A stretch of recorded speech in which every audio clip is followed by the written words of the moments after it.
Did you know that St. Luke's University Health Network, based in the Lehigh Valley, Pennsylvania, has been recognized by the U.S. government as the highest performing health system in the United States for quality? You heard right. St. Luke's #1 recognition affirms our status as the top leader among the most respected healthcare providers in the nation, including Houston Methodist and the Mayo Clinic.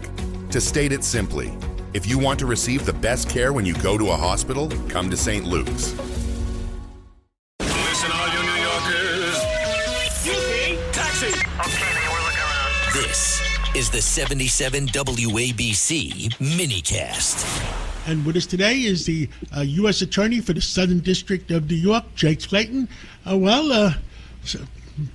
Clayton, we have big items telling us about terrorism. You tell us. Well, John, today in the Southern District here in Manhattan, we presented a defendant who is charged with many terrorist-related counts, but most of all, supporting terror across Europe and attempting to support terror into the United States. These are many of the acts that you have seen across Europe attacking U.S. interests, European interests, and as set forth in the complaint unsealed today, acts inside the United States that were attempted at targets motivated at our houses of worship, but most of all, motivated to instill fear and division in America. And I am so proud of the FBI. I am so proud of my prosecutors here in New York that Mr. Al-Saidi is going to face justice here in New York. Now, let me ask you something. How long do you think he's been trying to get this stuff done? 4 years. We allege 4 years, John. This is a sophisticated network using all of the tools that we read about today that allow foreign actors to engage in terror into the United States, using social media, using encrypted messages, using cryptocurrency to make payments, and using very sophisticated, coordinated messaging to radicalize others. This is something that we are tracking, and thank God that the U.S. and under President Trump that we have devoted the resources to bring these people to justice. I can tell you that but for the respect we have on the world stage as a result of the actions of the Trump administration, this man would not be in detention in New York City. Now, was he acting on his own? Was there any particular government that you suspect was pushing him, or how does it work? John, as alleged, and as I always want to make clear, in America, these are only allegations. We have to prove them in a court of law. But as alleged, he's working with both Hezbollah and with the IRGC. So it's all coming from Iran and Iran-related terrorists. And taking a step, yes, John, taking a step back.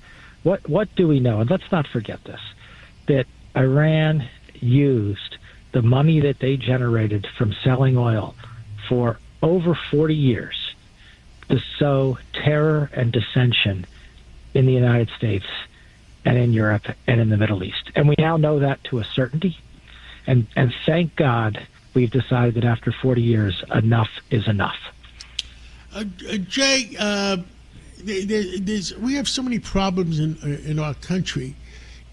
Who is paying some of these protesters?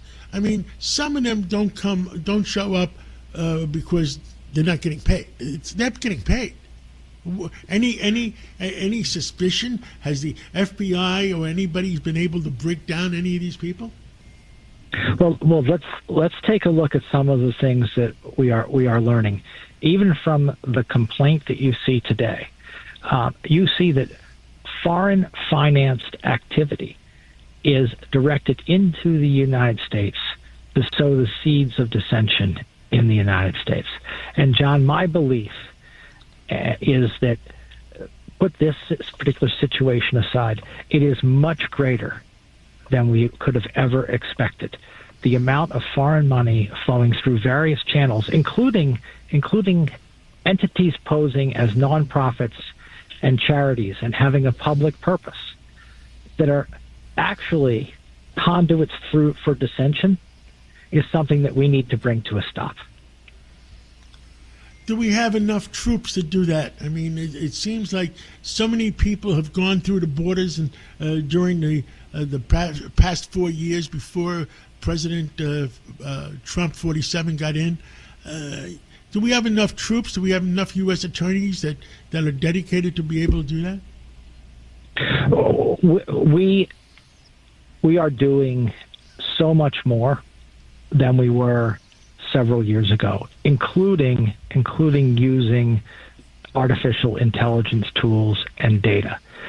John, we need more data from these so-called charitable organizations. We need more data from our benefits distribution organizations. But with that data, we can better identify the bad actors.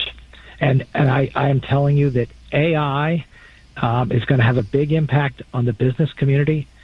I think it's going to have an even bigger impact on the public sector, on law enforcement, on detecting benefits fraud, on identifying people who are here to do harm to Americans. And we should harness those tools as quickly as possible. Anything else you want to tell the American people? I want to tell the American people that at the Justice Department, at the Southern District, at the FBI, at the State Department, and all the way up to the top of the White House, to President Trump, that there are people working every day around the clock to protect them from actors like we're talking about today, to protect them from the cartels. John, just last week, we indicted a number of members of the government of Sinaloa, the state in Mexico where the Sinaloa cartel is centered. Those people are clearly looking to do harm to our fellow citizens, and we're going to stop it. Jake Clayton, United States Attorney for the Southern District. Keep fighting for America. Thank you so much for what you're doing, and God bless you. And let's save America, Mr. Clayton. Thank you so much. Thank you, John.